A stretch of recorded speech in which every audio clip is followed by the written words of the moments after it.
This meeting is being recorded. Okay.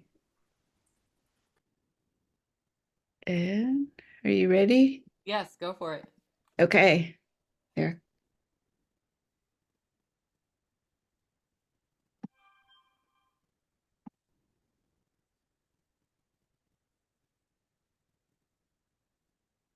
All right, folks, welcome to our Wednesday webinar, Self-Reliance Voices, Lessons from Legends. We get to hear from the legend himself today, John Willis from Special Operations Equipment. And Rebecca and I have spent a lot of time talking. So Rebecca is our wonderful video maven. You want to say hi, Rebecca? Hi, y'all. She's kind of working in the background, making sure I don't completely fall on my face doing some of this tech stuff. And I really appreciate all of her help. But she said the other day about John Willis is you feel so inspired as he's yelling at you. And his session today is kind of a fun one. I do want, for those who are on for the first time, check out the chat. You can hover over your Zoom screen and there's some icons that come up, and one of them is the chat bubble. This is basically the best way to get questions in for us. You can raise your hand if you have a question, but what we really see are what you're saying in the chat. So we're just going to ask you to put the word question in all caps, followed by your question, which does not have to be in all caps, so that we know you're trying to get our attention. And I've got a question for y'all just to make sure the chat is working. How many of you here have wanted to start a side hustle before? Just write Y for yes and no, N for no. Oh, we're getting lots of Y's right now.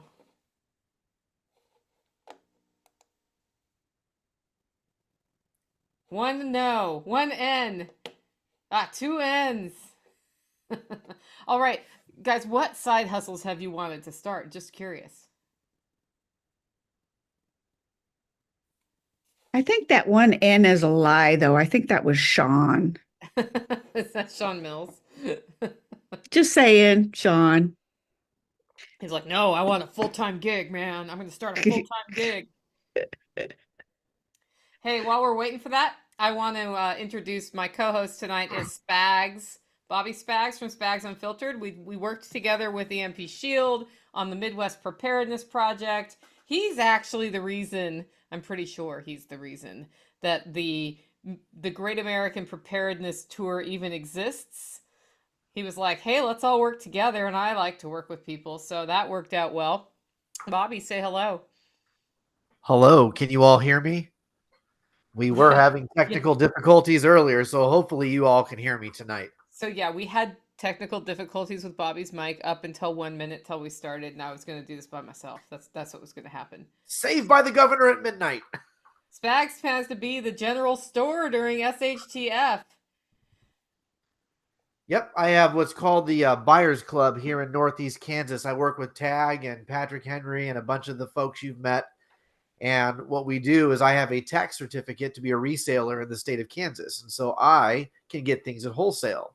So I created a Buyers Club along with their help so everybody else can get wholesale as well. And the people that are important to me can buy things in bulk for way less. Oh, we got a roadside farm stand in the chat. That's cool. I've always wanted to do one of those and never built the thing. I think it'd be fun. Yeah. Yeah. And then if anybody's seen my road, they understand why I haven't been super motivated, because about 3 cars pass my house a day. So I was like, maybe I should make a poster and put that over the hill at the marina. Yes. Gunsmith side hustle is my goal. All right, Spags, I'm going to hand this over to you to kind of kick us into what's going to happen today.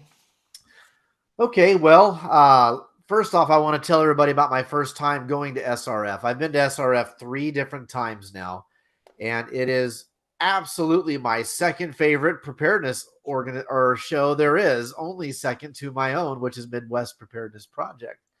But the coolest part of it was getting to meet real people that you see online constantly. John Willis has been I'm not going to lie, I kind of geek out over John. He's been one of my spirit animals for a while. So when I finally got to meet him, it was truly a pleasure for me.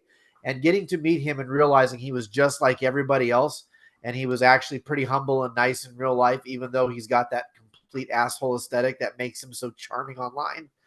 It was amazing. And through that, I got to meet folks, like Rebecca and Nicole and everybody else that I met at SRF. Evan Dixon, Chuck Peoples. I mean, I could go on and on. Refuge Medical. I've met all these folks because of SRF, which then goes into what Nicole was saying about the Great American Preparedness Tour. We put on a show here in Kansas called the Midwest Preparedness Project. And then a mutual friend of ours named Jason and his friend Shelly put on Kentucky Sustainable Living. And one day I was kind of BSing with Nicole on the phone. And I'm like, what if we created a tour, an actual roadmap of these different events across the country that people could travel to? And maybe we could give little tokens that they can collect at these things, which then would lead them to, like a Boy Scout badge or a Girl Scout badge. And that's kind of how we thought of it at first. And of course, Nicole graciously agreed and became the second show along with Midwest Preparedness. And then Kentucky Sustainable Living came in. And now I'm starting to get emails from other events asking what it takes to be on the show. And I'm like, oh God, now this is going to become a thing. And it's going to be, now we need an application form or something. Somebody at some point is going to suggest taxation and all this stuff. And then I'm out, Yeah, we were originally the three sisters of prepping. Yes. And then we realized we're going to be more than three. Hey, I'm really happy to see Jonathan has video on and appears to be doing an actual side hustle. Hi. Thanks for that. Oh, are you, what are you doing there? Is that like are you making bullets? I can't tell. It's so tiny. Can you tell, Spags? Hold on. I'm going to be 45 in a few days. Okay, show us one more time. Wait. He's doing something with machines in his hands. He's doing more than 90% of the population. We're grateful for you, Jonathan. Yes. Yeah. So, that's the tour. 3 shows, 3 sisters. Nicole, myself, John, Patrick Henry, Shelly, and Jason. And then, of course, we have Rebecca in the background doing all the audio stuff. It seems like for everybody, showing up on everyone's Discords and Facebook and just being an absolute delight to work with. My understanding is, though, Nicole, and correct me if I'm wrong, that we will be grabbing a random winner at some point today. What's going on with that? Okay, so we have a tangible giveaway on every one of these webinars. And today's is pretty freaking epic. A day pack, right? It is a special operations equipment day pack that John Willis offered up. And the only catch is you got to pick it up in person, either at the April event or the October event. But at the end of the webinar, we'll be choosing at random somebody who gets the special operations equipment day pack. And like when I asked him if he'd do a giveaway, I was thinking like toiletry item bag, but he's like day pack. And I was like, man, I really like those day packs. I want to win and I can't win. So I know. Yeah. But John's the same way with us at Midwest. I ask him every year to sponsor, and every year he says yes. And every year he gives me a ridiculous amount of SOE gear, which, by the way, folks, is my favorite gear. I only run SOE micro rigs now because I'm a prepper. I'm not an infantryman anymore. And so I don't kit out like I'm in the infantry. I run an SOE micro rig for my AR. It's my favorite gear. That's how I even learned about John back in like 2015, years ago. So getting some SOE gear is absolutely worth whatever it takes to drive out there to pick it up. Yeah, so John, if somebody says, will John autograph it? If you hand him a Sharpie, I'm sure he will autograph it because you'll be there in person with John Willis. That's just my original micro rig is autographed by John Willis. When I first met him, he autographed my stuff. I had a marker ready and everything, like a dumb kid at a baseball game. It was hilarious. Awesome. So you want to get the show on the road, Spags? Yeah, let's do this. Okay. So tonight's legend is John Willis, the man himself. And everybody knows who he is. He needs no introduction, but I'm going to say a few words about him. As a man in the 21st century, it's hard to find other men that you can relate to. And there are 2 dudes on this planet who are my yin and my yang. The yin is Jordan Peterson, famed psychiatrist out of Canada, Love him, seen him in person. He's my peaceful, logical, philosophical side. And then there's John motherfucking Willis on the other side of this coin for me. And he's the one that drives me to absolutely be the best version of myself and to not accept any excuses. And so that's who we're here to hear from tonight. All right. And you know what? Some people who are offended by the F word do need to know that you probably will hear the F word in tonight's presentation from John Willis. I don't know for sure, but usually. So here we go. And did I share it right this time, Rebecca?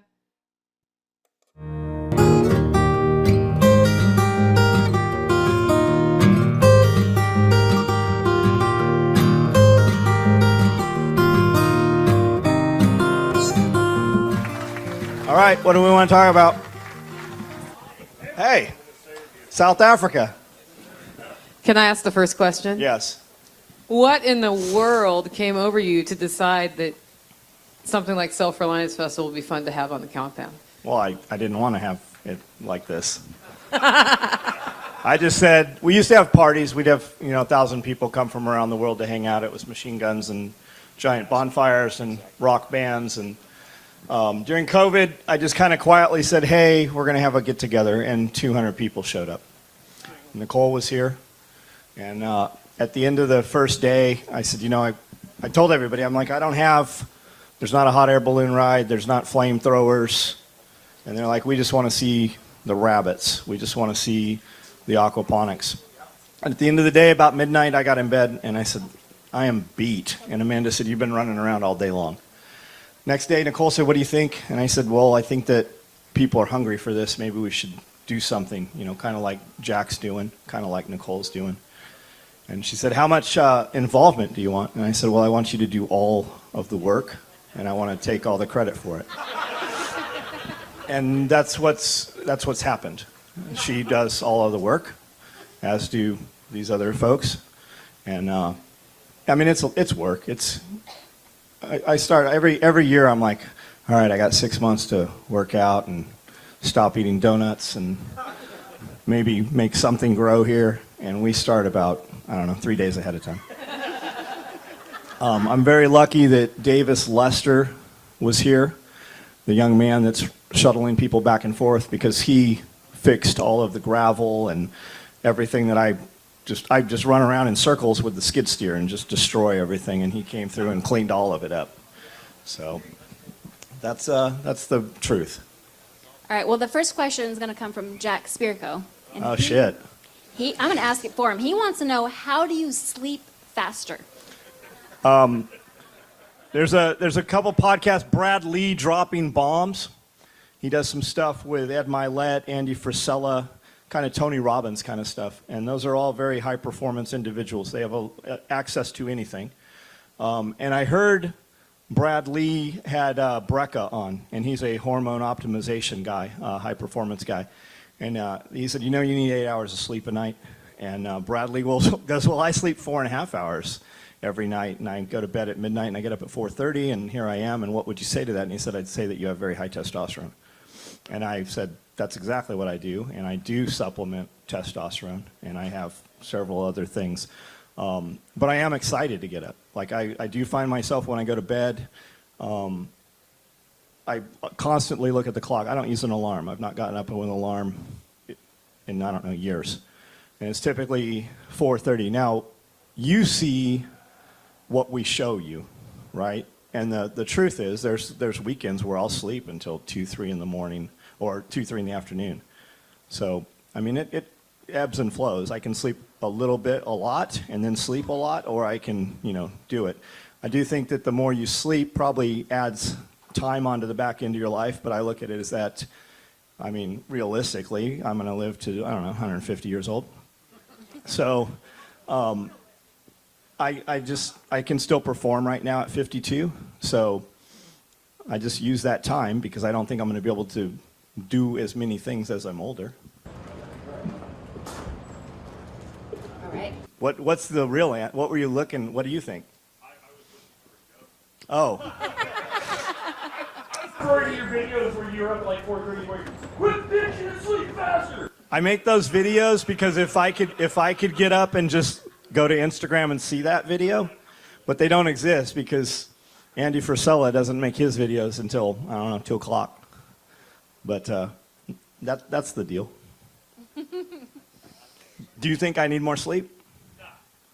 Somebody fucked me up a couple years ago. I had a chef, my friend Josh Winnie, and he cooked and prepped all my meals, made sure I eat. A lot of it's not what you eat, well, it is what you eat, as you know, but also meal timing. And he made sure that I did that. Hey, it's time to do cardio. Hey, it's time for a live. Hey, it's time to eat your 6th meal. And I asked him, I made the mistake of asking him once. I'm like, what do you think I should do to be better? What do you think I could do better? He's like, I'm worried that you don't sleep enough. And it actually sidetracked me for a year probably. Fucking really sidetracked me. But I would listen to you. Like if you actually hit me up and you're like, hey John, I think you probably need to sleep a little. I trust what you say. I would. Yeah. No, what I meant was like, okay, so what you're actually talking about is sleeping less. Sleep faster. When you say sleep faster, it's like goading somebody. And I've always dug that about your videos when you're like, sleep faster. If you slept faster, you'd have more time to do work. You know? I actually got that. Like you're actually saying to get the same amount of sleep in less time. Yes. You know. Well, I actually got that from Schwarzenegger. That's who said that, right? And if you look at Ed Milet, he's like, I have three days in each day, right? Because I move faster. I get more done in every 6-hour block. Ed said, 6-hour blocks. I looked at 4-hour blocks. So if I get up at 4:30 in the morning, I've already accomplished everything I have to do in the day. People have all this list of things, but how many of them actually make any difference in the business? You can go to work and be at work 16 hours a day, but if you're not doing something that actually adds value or accomplishment in the work, just because you're there doesn't mean you work 16 hours a day. And as a business owner, we especially, we're there spinning around doing bullshit, right? Would you be better off spending an hour on the phone with 10 different people or sending out, real emails rather than answering emails? If you're not bringing money in, are you like, I'm in business. How much money did you make last week? Oh, we haven't really. Then you're not in business. When I used to work in a typical corporate environment, whenever we had these meetings, Yep. I would write on the whiteboard in great big letters, and everybody hated this. Does this affect revenue? And when shit started going sideways, I'd just point at the thing. And I'd say, you have 5 seconds to explain to me how this affects revenue or to move on to another topic. Yeah. Right? I mean, that's what the business is there for. Can we schedule a meeting? We need to have a meeting about maybe we're going to Can we have a meeting about the meeting that we had last week? Yeah. We. Who the fuck's we? You got a mouse in your pocket? Can you answer me or not? Do I need to speak to you or your wife? Who do we? Did you bring your mother to work again? You know there's a problem when the person shows up with their spouse to ask for the job. Who am I hiring? Well, what's one thing in the last year that you've implemented that's changed your life but those around you more? I don't know. Jake, what is it?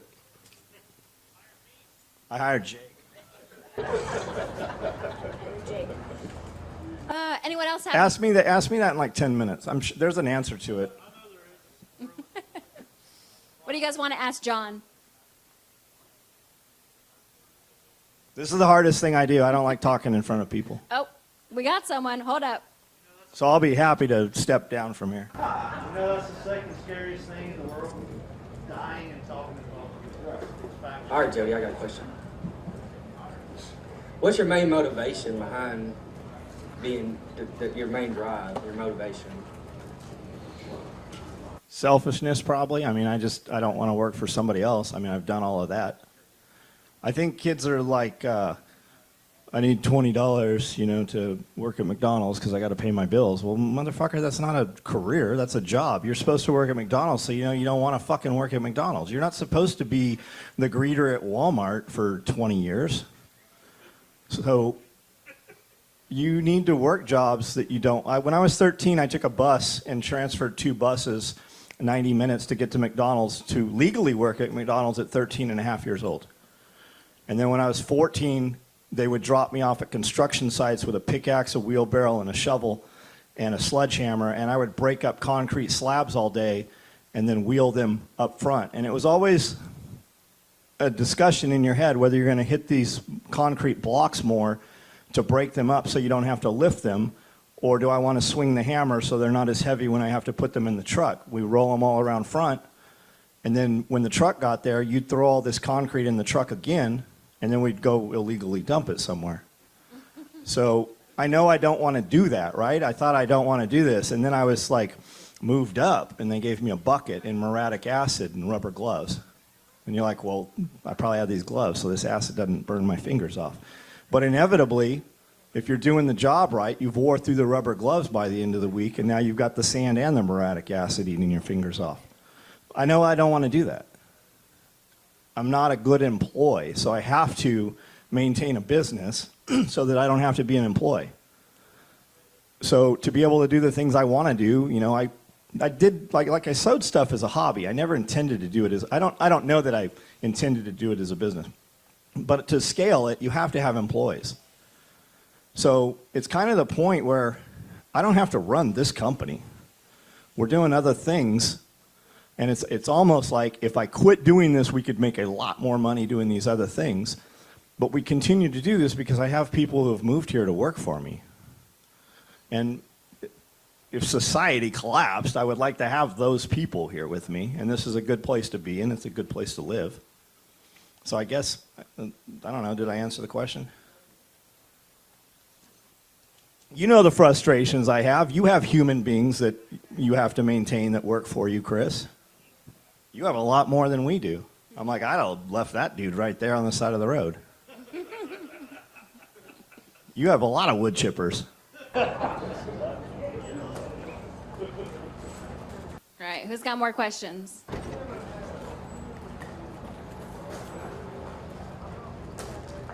Oh, coming.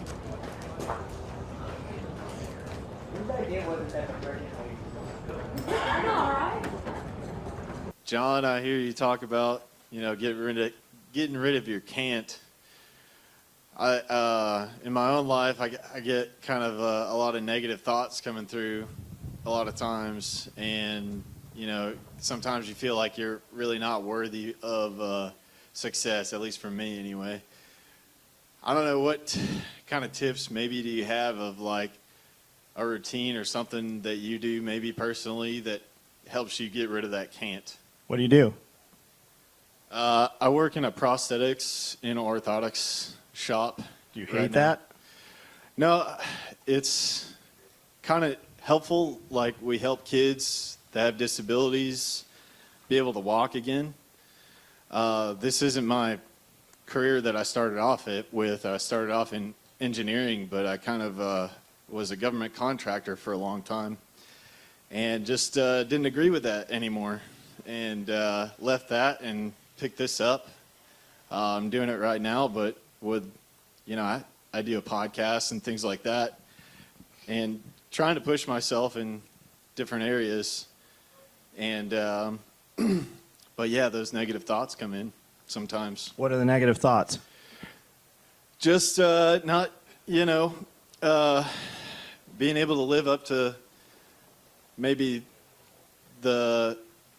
my higher self, or just being able to get the actual shit done sometimes. You have kids? No, I'm a single guy. Right on. You ever been to federal prison? No. You ever been to prison? No. Jail? No. We could put you there a weekend and you'll come out with a completely different mindset. Do what?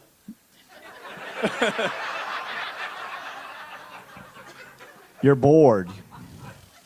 Get yourself fixed. Breathe heavy. Leave sweat and goo on the ground. Yeah. Fitness fixes shit. If you're in your head, you're not doing enough fitness. I can chase your ass around with a truck. You'll forget all about being sad. Hell yeah. You help little kids who can't walk. What's your fucking problem? You have a podcast. What's your problem? What are you talking about on your podcast? Trying to get people to see that there's some white pills in this world that we can, use what we have available to us to make a better future. What happened to these kids that they are missing limbs? They're there was a girl this week that my practitioner came and told me that this girl couldn't walk, and we put her in this brace, and she was able to walk, and told her teacher that she didn't need her wheelchair anymore. So, You think she was happy? Yeah, yeah. Think she thought she couldn't walk? Think she's worried about not living up to her potential? Nah. Well, then you have to for them.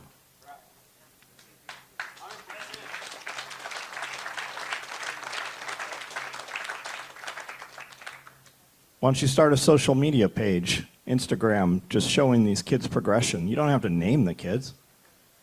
Yeah. All kinds of terrible shit can happen to you in a heartbeat. Some people are going to lay down. Some people get shot in the finger and die. And then other people lose multiple limbs and fucking climb Mount Everest. The truth is, I don't understand your issue. I don't have it. I just don't. I had a federal search warrant executed at my shop. I had 14 agencies. I was on the cover of every West Coast newspaper. I was watching my shit happen on CNN for 3 days in a row. I was out on probation for 24 months, but I knew I was going to prison. They were saying 13 years. I would forget that I was going to prison. And then I'd be out doing what I was doing for a couple weeks and like, oh shit, I got to go to prison. Went to prison, knew I had my business and my kids. Was in prison in Lompoc for 22 months, came home, and the 30 minutes of being at the halfway house, because you're still in custody of the feds, I was served with divorce papers and a restraining order. Now I don't have my business, and I don't have my kids. To get out of the halfway house, you have to have a job or go look for a job. So I'm able to go look for a job.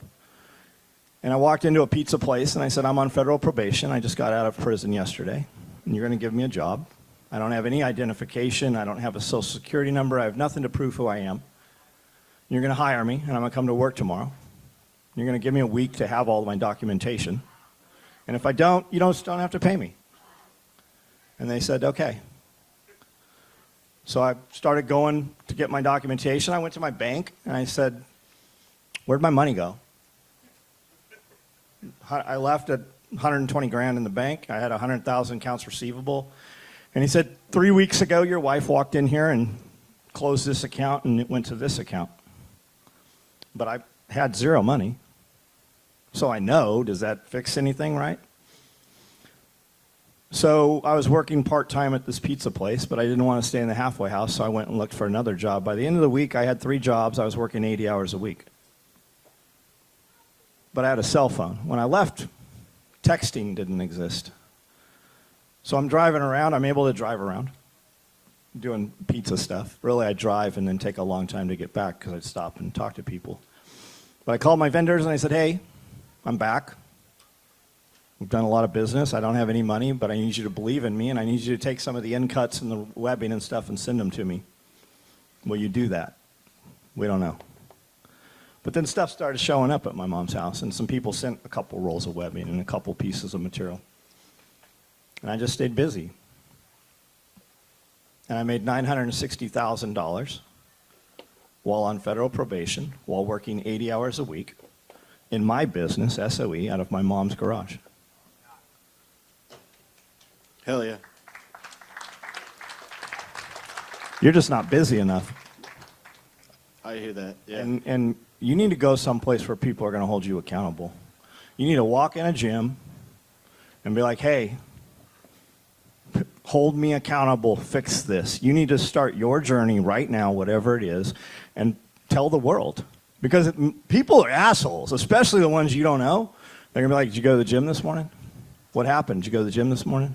Yeah. And tell people that do know you, because they're going to hold you accountable. And even if they don't, because they coddle you, right? You're going to do it because you know that they know. Yeah. Thank you. So what's your page going to be called? My page? Oh, for doing all this? Take the ride. That's perfect. That's marketable. Because when you start doing it, that is something you need to stop right now and walk someplace and buy that URL before some dude standing here listening buys it. Because that'll happen. The guy that fucks you over will be somebody that surprises you. Yeah. Go buy the URL. Go get the Instagram, the Facebook, everything. Get the .com and the .net. And go do that right now. If you need the money, I'll give it to you. Right on. Do you need the money? No. Well, then walk out of here and go get it. All right. Or sit down now. All right. All right.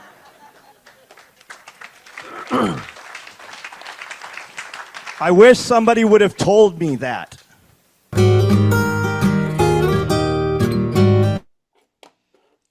Well, if that's not a slap in the face, I don't know what is.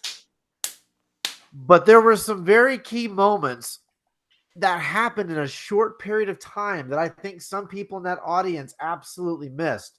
One, the guy had the title of the page he hadn't even made yet, which means he had been thinking about that shit for a bit. And then John, being John, offered to give him the money. He didn't say, I'll lend it to you. He didn't say, I'll loan it to you. He said, I'll give you the money, because John is absolutely 100% dedicated to the idea of you being successful, not him being successful, but you being successful. And in that moment, that guy, from what I understand now, has actually taken the actionable item. He has a TikTok, and now he's being successful at what he's doing. That all took place because a bunch of people who are introverts got out of their comfort zone. They went to Self-Reliance Festival, and it got made. It got forced to happen.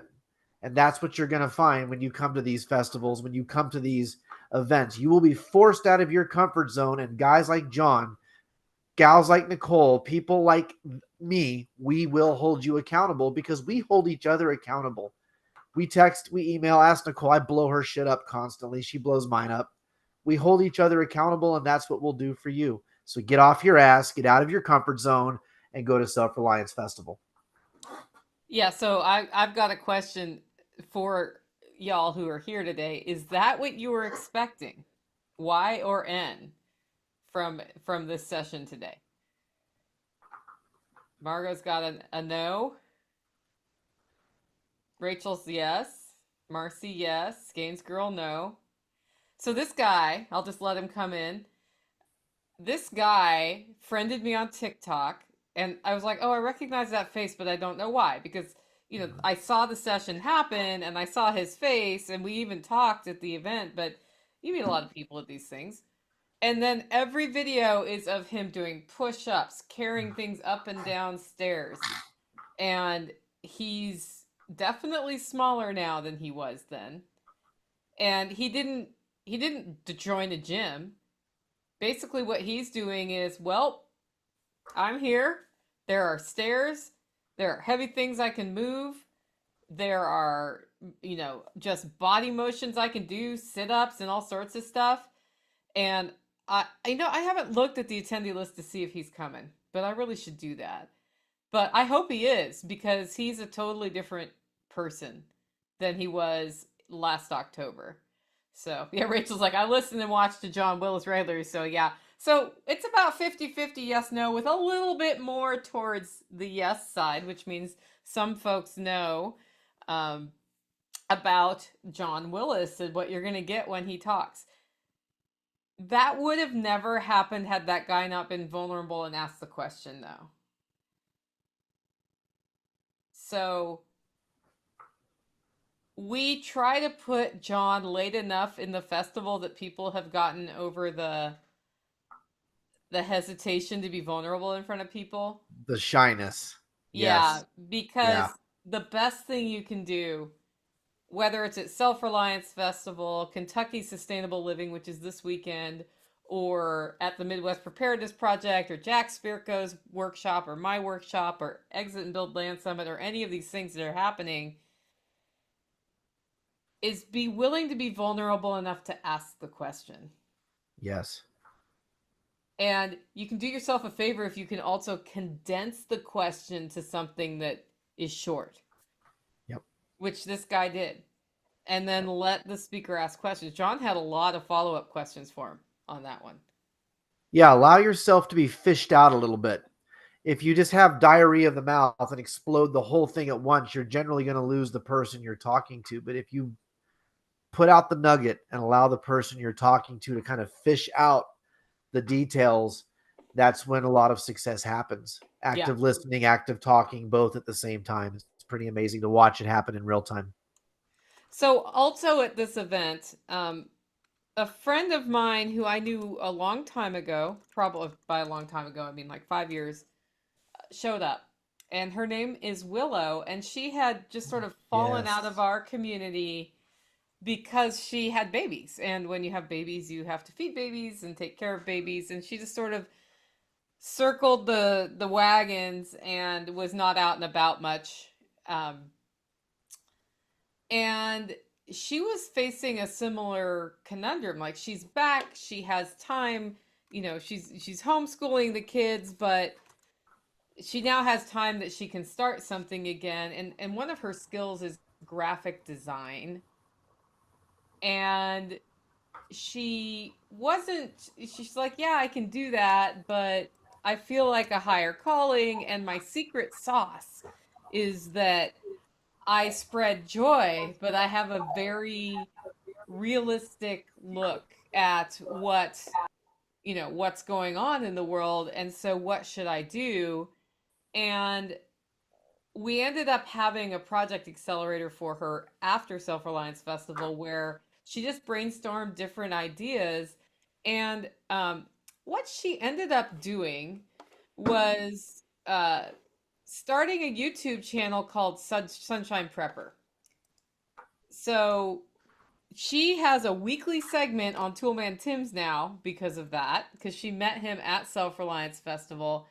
And she'll just look at one thing in the news once a week, and she will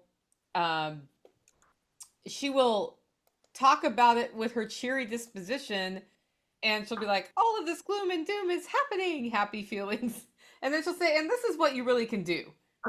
Right? So she always ends it with, here are some things that you can do. But it's just great watching how the community gets bigger. And I'm actually trying to send you guys, waiting room participants is not in this meeting. Okay, I am texting you to the wrong thing. Meeting group chat. Here you go. Here's her YouTube channel in case you want to check it out. Give her a follow. It's been a slow grow for her. She's got like 64 followers. We bumped her up a couple, like 20 last week. If we get her over 100, she gets some tools on YouTube that she can use. So give her a follow. Come on, help them out, folks. Check her out. It's really cool. And this is just, so we talked about homesteading earlier this week. We talked about more of the prepping tactical stuff yesterday. Now it's the community sessions. So we always do sessions about connecting people, and we've taken them beyond raise your hand and find people to, if you're from Kansas, raise your hand. Okay, go meet over there. And they go meet and exchange information. Okay, who's from Hawaii? Raise your hand, and you go meet over there. So we do things like that, but we also have more of these inspirational sessions designed to help get you off ground zero. Because I asked earlier today, who's thinking about starting a side hustle? Now, some of you have, I know. Some people are still thinking about it. And the biggest way I see people fail in business is they don't start. Right. If you think about it too long, you will find every reason in the world to talk yourself out of things. Apprehension and fear are the two biggest things that kill entrepreneurship, and jealousy. So those three things kill entrepreneurship. Don't think about it too much. Just do it, man. People used to get on wooden boats and fearlessly go towards what they thought was the edge of the world, and they didn't think about it too much. Just saying. Yeah, some of them didn't make it. That's the other thing, is you may start something and it may not go the way you thought. Right? Yep. And yep. then Failure is you'll learn absolutely from a that, reality. and next time you try something else, you won't make that mistake again. So, I think about this every time I'm giving something my all and it's not going the way I expected, and I think, well, but what can I do with this? Yep. There's There's that's very how you little fail stuff out there forward. that you can't use. Yeah. And sometimes things just don't align. Yep. Sometimes things just don't align. Like I've got, so for those of you who didn't hear earlier, I have a bottle lamb. Because I had 2 sets of triplets this week, and 1 out of the 5, the mom isn't, there's one who's not trying to raise 3, which means I am now bottle feeding a little baby for the first time in my life. And I might not be successful at this because I've never done it before, right? But I'm sure as heck gonna try because it's worth it. Plus, she's really cute and cuddly. But anyway, we should get back to the video soon. I do want to also mention, as far as community goes, if you find yourself near one of these events, pop out. Like Kentucky Sustainable Living is in Bowling Green, Kentucky this weekend. I'll be there doing my pantry management presentation, the Power Pantry Method. And I know there's a bunch of other cool people stopping by. So that's a really good way that you can just like put your toe in the water, get to know people, especially if you're near there. So definitely check that out. That's MidwestPreparednessProject.com. Who's ready to go back to the video? Are you, Spags? I'm ready to go back. Anything to see John some more. Okay. So I don't know if he can do any better than what he just did, but let's just see what he does. Let's just see what he does.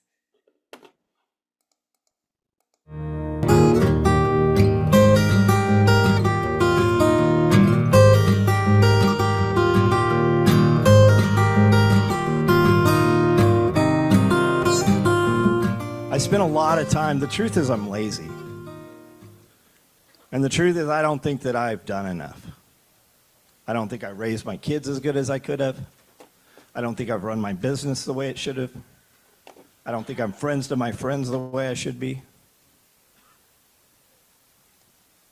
But I never asked that question of anybody for anybody to tell me that.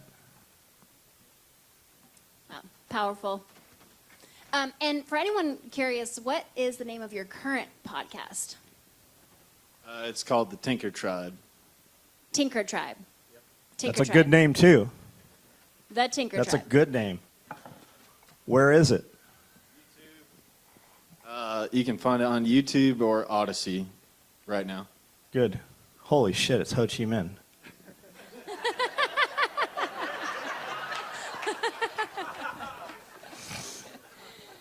All right, we got time for a couple more. Who wants to ask John a question?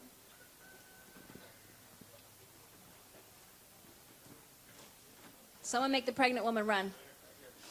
I didn't realize you were pregnant until like 1 minute ago.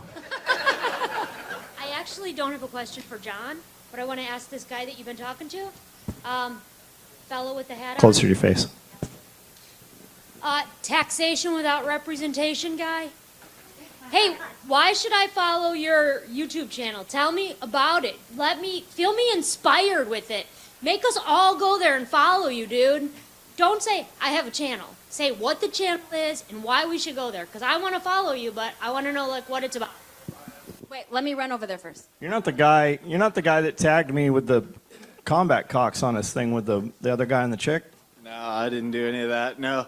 No, the reason you should go check out my channel is I try to bring on a lot of different guests that are trying to create solutions in their own lives that we can all draw from, we can all learn from.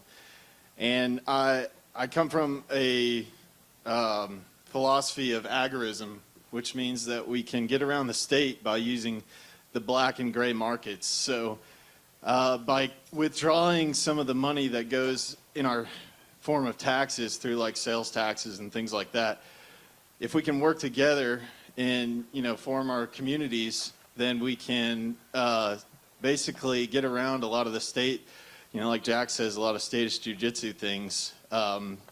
You can start thinking more creatively about how you can solve your problems and work with each other to figure out how you can create value between each other. So that's a lot of what my podcast goes into.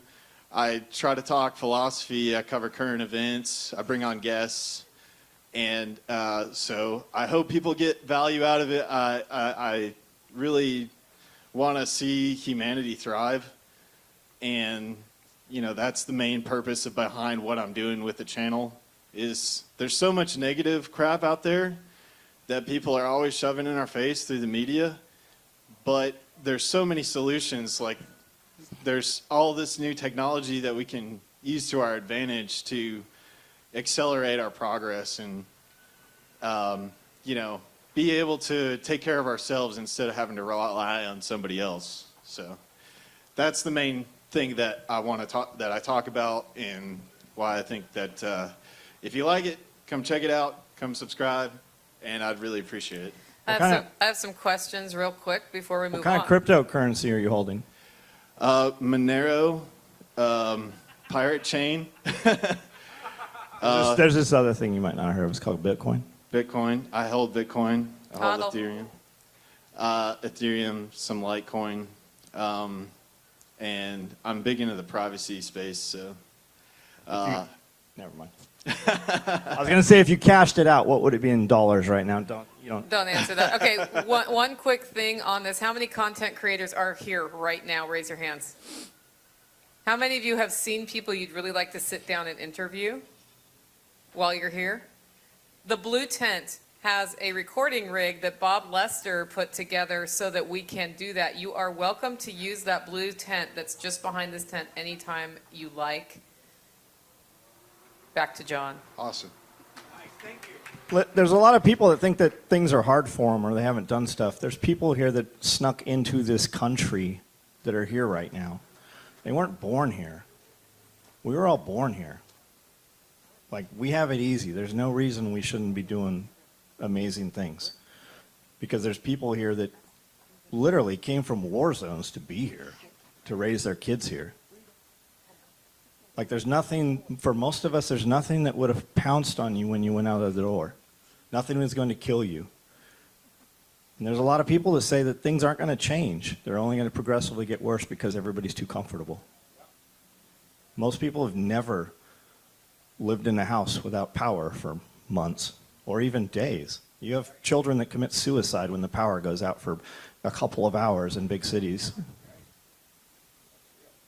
We don't have any hardship. It's very soft. Men don't have calluses on their hands anymore. Men don't lead their families. A lot of kids they grow up and don't even have a male role model. I don't know, there's a lot of guys that standing right in front of me that can have this conversation and more qualified than I am. All right, we got 15 minutes. We got another brave soul here that wants to ask John a question. And yes, I'm pregnant, but I like to run, so put me to work. Where am I going? Just choose somebody. Choose somebody. Oh, that's fun. Okay. This isn't for John, but for the gentleman with the taxation. Yeah, you opened yourself up to this, buddy. All right. Quit using the word try, because there's an out in the word try that means I can't. It's subconscious. Cut that shit out of your brain. Mic drop. Wait, but that wasn't a question. Hold on. Y'all ain't getting away from this. We have one more question. All right, I'm coming. I'm running.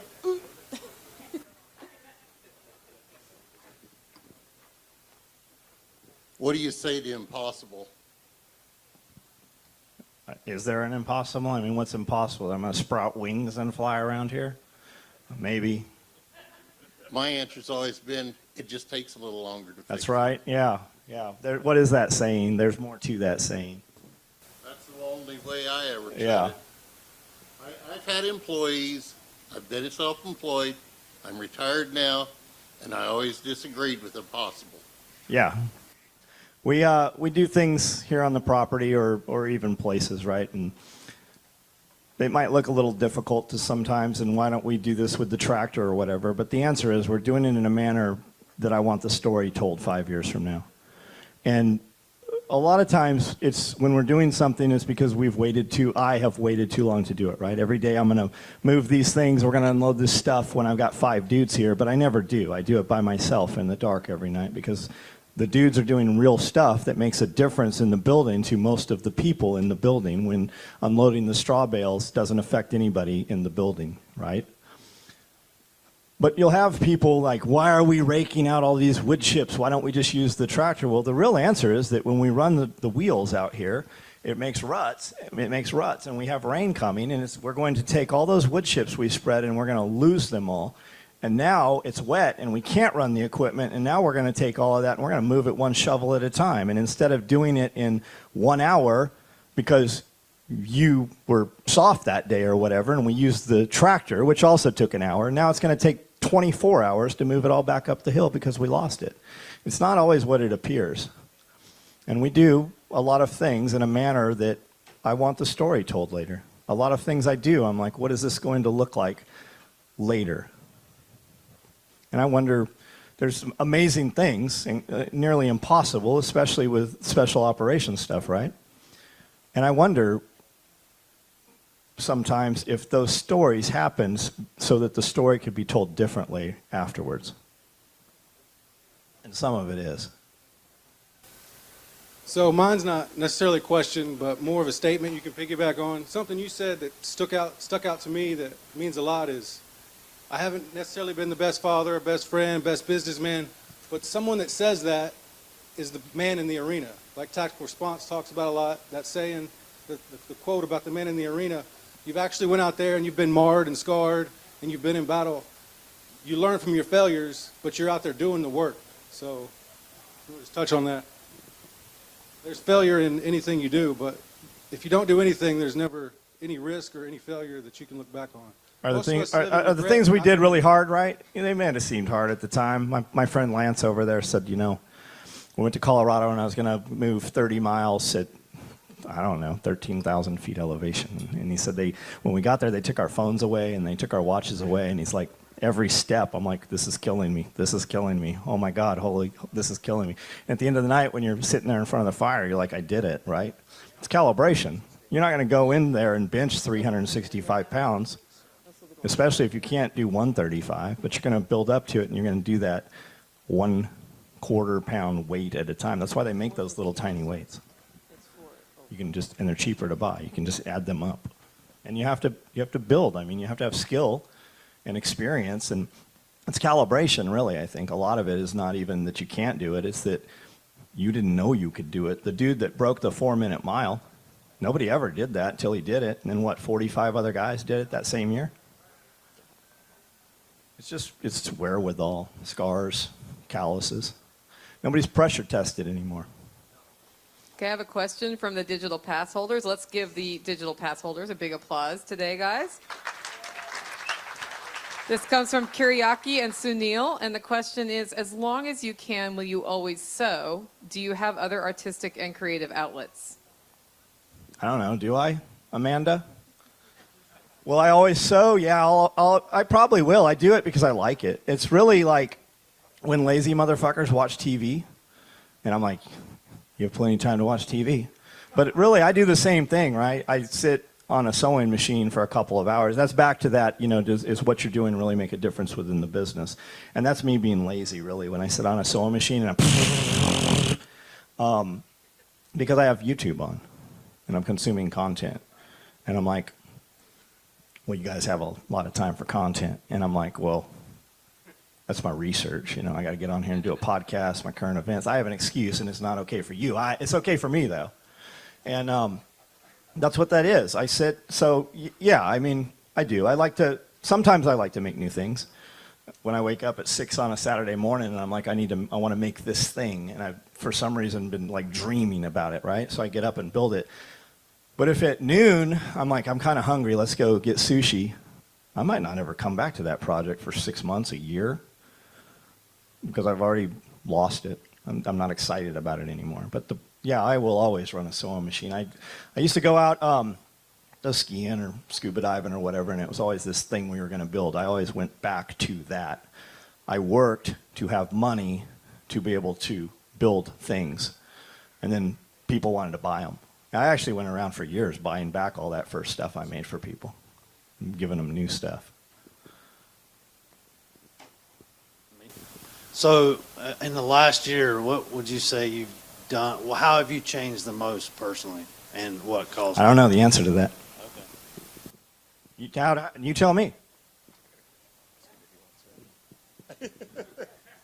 You smile more. Do I? Yeah, you do. I'm going to have to be cognizant of that. Let's knock that off. I got a question for you, John. Yeah. You said that we're not pressure tested anymore, or people aren't for the most part. I mean, most. I don't. No. These guys got here, number one. How does a person artificially pressure test themselves, or how I don't know if you can. Okay. Or how do you open yourself up to being pressure tested? Fear works well. Okay. People are like, I'm tired. I can snap your finger. I can chase you around with a razor. You can have some caffeine or some adrenaline. Those will both wake you up. Yep. I don't know, man. We don't make people do difficult things. Kids don't have any physical contact anymore. We don't even play flag football. It's not tackle football, right? And we used to dodgeball. Like, none of that exists anymore. Well, it does, but not for the most part. And I think a lot of it is I stand here and tell you it doesn't exist, but we know it does. It just doesn't exist in government school. I'll talk to a 25-year-old kids about something, and you walk away and you're like, that kid's never going to make it. He probably couldn't even walk down the street without something eating him.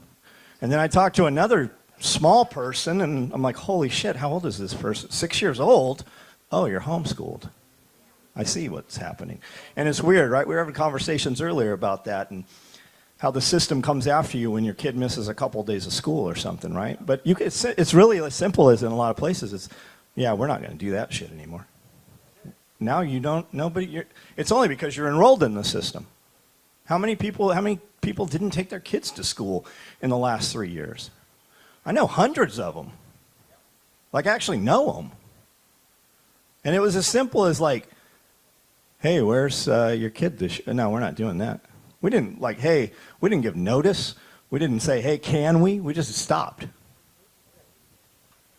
I think that's what a lot of this shit is. All right, we actually do have time for one more. Who's the brave one here? We got 5 minutes, so back. Of course, I'm gonna run.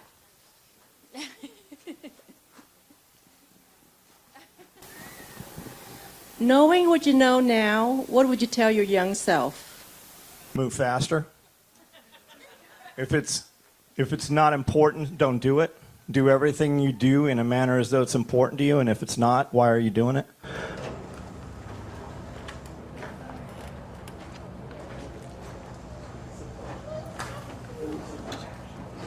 All right. Actually, you know what I tell myself? I tell myself to commit to Amanda and stay with her for 20 years. Longer. Rather than push her away and chase a bunch of other people, put my time into one place. I think that's when a lot of things really changed. Aww. I was a lot more solid. Yeah, that's what I would change. Aw. Big round of applause for John Willis. Thank you, John. Appreciate it, brother. Let's hear it for John. Come on, guys. I'm probably supposed to let the music go all the way through, right, Rebecca? All right. If that's not enough to get you off your ass and get you to SRF, I don't know what is. I mean, how about a coupon code? I don't know. Do you have a coupon code? I do. It's $20 off through Sunday midnight. Webinar 20 is the coupon code for that. Digital passes and in-person passes. Awesome. And I know we've said that, and a lot of you have been on this all week and heard that about roughly 47,000 times. But for the 3 people who are new today. All 3 of them. All 3 of them. Yeah, I was not there for the close, and I didn't hear John say that about Amanda. Yeah. But she is fire. I love her. Yes. I love her. I met her for the first time at the first SRF. John introduced me to her, and I got introduced to John through Billy, and all of that whole first show that just got me hooked on SRF to begin with.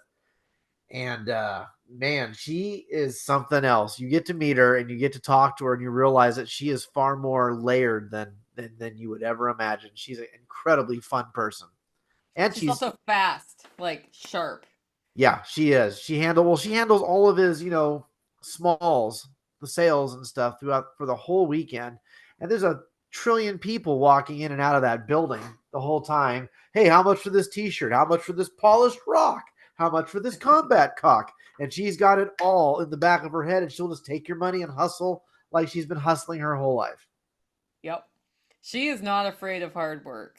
And, No, not at all. when you look at power couples, because they're a power couple, you'll see like both are firing Equally on all committed. Yeah, cylinders. yeah. And they definitely exemplify that, which is pretty darn cool.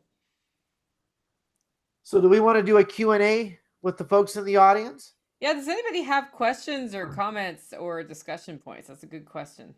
Certainly somebody does after that. If you're left speechless, I get it. But if you have a question or something you'd like to share from that, please let us know. It lets us know we're doing our jobs correctly. Absolutely. Well, we can tell them about the free.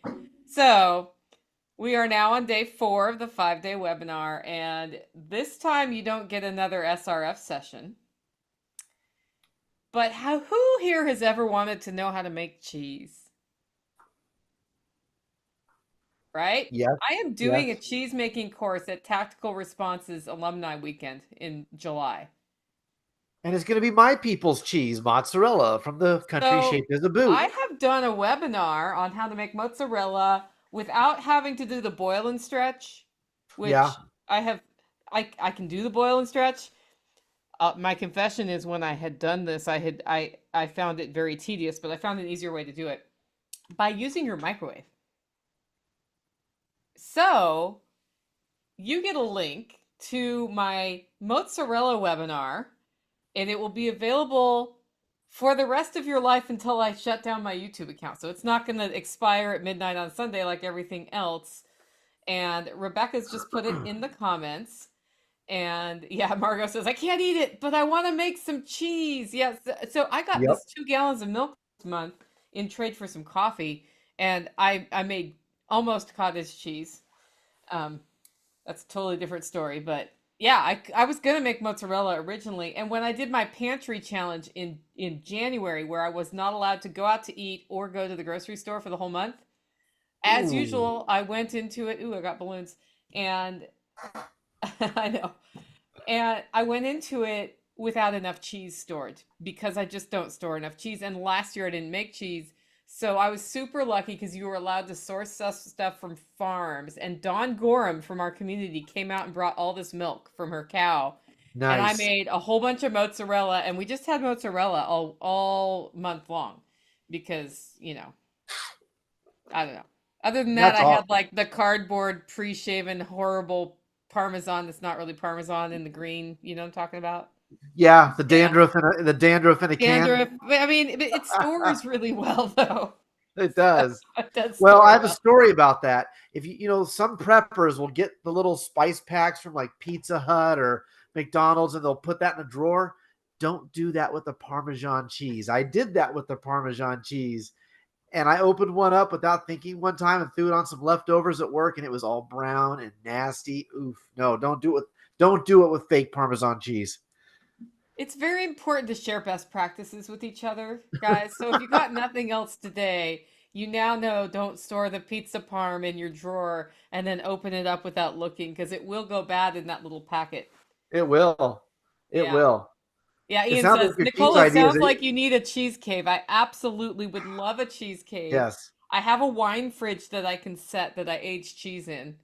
And lately I've been curing meat in it. But there are some caves back there I should measure. They're like not easy to get to. I'd have to open one up a little bit more to get in and out. But I'd have to measure the humidity in there and see if it's really good. Yeah. Josh says put fake parm in the trash with the fake bacon. So I didn't see anybody bring questions up. Did you, Spags? No, but I saw a lot of people reacting positively to your concept of the class on making cheese. So I think that might actually work out real well in your favor. Yeah, I'm going to do more cheese classes here now that my house is remodeled and I can do classes in my kitchen. That was part of the impetus for all of that, was that I could do some like smaller 8 people or fewer sorts of things. Sure. So I think it's time for the drawing. I think it is time for the drawing. Let's do it. Okay. That means I have to go to work. Yeah. Uh-oh, Well, here she comes. I have to semi-publicly go to work, I guess, right? Right. Okay. Here we go. James Webb. James Webb. Congratulations. Congratulations, James Webb.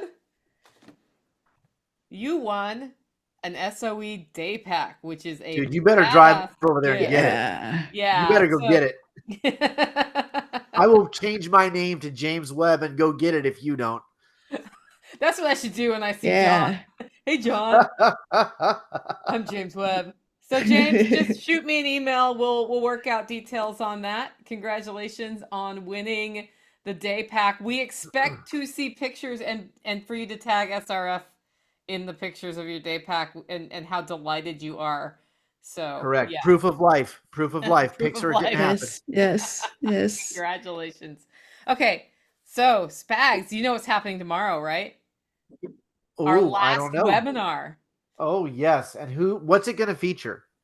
It's going to feature one of my favorite farmers in the whole world, And who is that?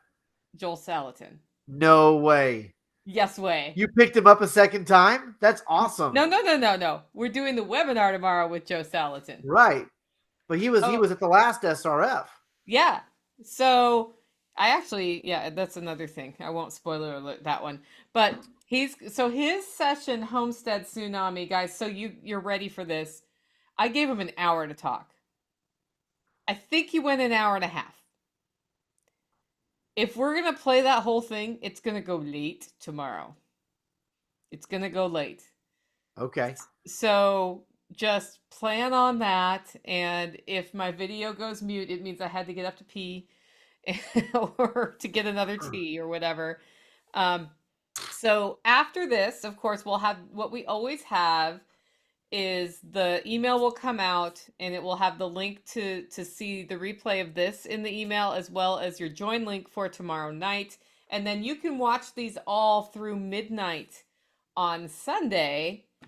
And then from there, they're probably going back in the vault, but I might package them into a long-term thing. We're still discussing that today. And the box set. yes, it's going to be a good time. So tomorrow's giveaway is also pretty darn cool. Are we giving clues? It's related to Joel Salatin. Ooh. Yeah. Ooh. Yep. Come on, guys. If that doesn't get you excited, I don't know what will. So anyway, I hope to see you all at the Midwest Preparedness Project this weekend. I hope to see you at SRF April 6th and 7th, either digitally or in person. And thank you so much for joining us this evening. We'll see you tomorrow at 7. Toolman Tim's my co-host. I've also got Joel Salatin queued up, and it's going to be really fun. So have a great night. Thanks for coming out, folks.